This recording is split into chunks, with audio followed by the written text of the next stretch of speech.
সালাম ফিরিয়ে দোয়াটি 7 বার পড়ুন। জাহান্নাম থেকে মুক্তি লাভ হবে, মৃত্যুর সাথে সাথে জান্নাত নসিব হবে। আমরা অনেক মুসলিমরা আল্লাহ তাআলার নৈকট্য লাভ করার উদ্দেশ্যে নারী পুরুষ নির্বিশেষে প্রত্যেকেই আল্লাহ তাআলার গুরুত্বপূর্ণ একটি বিধান পালন করে থাকি। সেটি হলো দৈনন্দিন 5 ওয়াক্ত নামাজ আদায় করে থাকি। নামাজ ইমানের মানদণ্ড, ইসলামের স্তম্ভ ও নিদর্শন। আর কালেমার পরে মুসলমানদের সবচেয়ে বড় পরিচয় খুশু খুজুর সঙ্গে সঠিক পদ্ধতিতে নামাজ আদায় করা প্রত্যেক মুসলিমের জন্য অবশ্যই কর্তব্য। নামাজের বিধান যেমন রাসূলুল্লাহ সাল্লাল্লাহু আলাইহি সাল্লামের মাধ্যমে এসেছে, তদ্রূপ তার নিয়ম পদ্ধতিও তিনি উম্মতকে শিখিয়েছেন। দিন ও শরীয়তের এলেম অর্জনের তিনি একমাত্র সূত্র। নবী করিম সাল্লাল্লাহু আলাইহি সাল্লামের কাছে নামাজের পদ্ধতি সর্বপ্রথম শিখিয়েছেন সাহাবায়ে কেরাম। নবী সাল্লাল্লাহু আলাইহি সাল্লাম তাদেরকে মৌলিকভাবে শিখিয়েছেন এবং নিয়মিতভাবে তাদেরকে নামাজ আদায় করিয়ে দেখিয়েছেন। রাসূলুল্লাহ সাল্লাল্লাহু আলাইহি সাল্লাম ইরশাদ করেছেন, সল্লু কামা রাআইতুমুনি উসল্লি। তোমরা সেভাবে নামাজ আদায় করো যেভাবে আমাকে নামাজ আদায় করতে দেখো। সুবহানাল্লাহ। নামাজ এমনই একটি ইবাদত যে ইবাদতের মাধ্যমে আল্লাহ তাআলার নৈকট্য লাভ হয়। নামাজ আল্লাহর নিকট সবচেয়ে প্রিয় এবং পছন্দনীয় আমল। নামাজের দ্বারা গুনাহ মোচন হয়, পাপ মোচন করে দেওয়া হয়।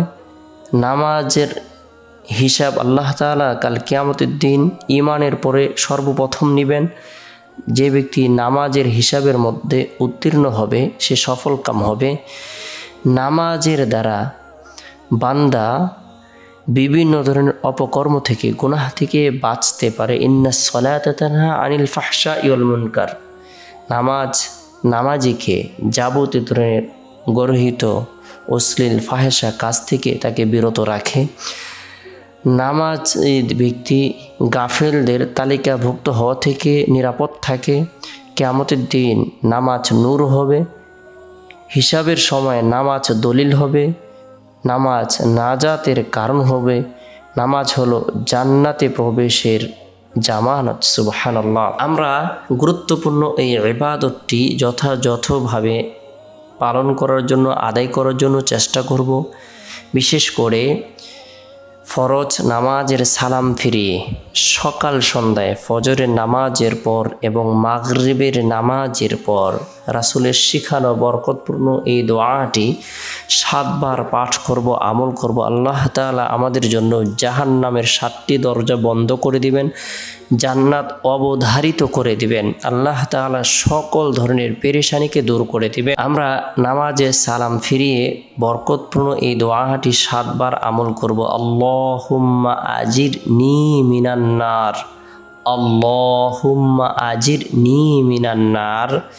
যে ব্যক্তি গুরুত্ব সহকারে ফজরের নামাজের পর সালাম ফিরিয়ে 7 বার এই দোয়াটি পাঠ করবে, এই দিনে যদি তার ইন্তিকাল হয়, মারা যায়, আল্লাহ তাআলা তাকে জাহান্নাম থেকে মুক্তি দিবেন। অনুরূপভাবে কোনো ব্যক্তি যদি মাগরিবের নামাজের পর সালাম ফিরিয়ে 7 বার এই দোয়াটি আমল করে, আল্লাহুম্মা আজিরনি মিনান নার, আল্লাহ তাআলা তার জন্য যে নিয়ামতটি প্রদান করবেন, এই রাতে সে যদি ইন্তিকাল করে মারা যায়, আল্লাহ তাআলা তার জন্য জাহান্নামের 7টি দরজা বন্ধ করে দিবেন, জান্নাত অবধারিত করে দিবেন। তাই গুরুত্ব সহকারে দৈনন্দিন 5 ওয়াক্ত নামাজ আদায় করব।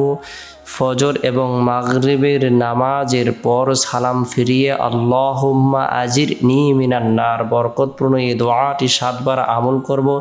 আল্লাহ তাআলা আমাদের সকলকে গুরুত্ব সহকারে আমল করার তৌফিক দান করুন।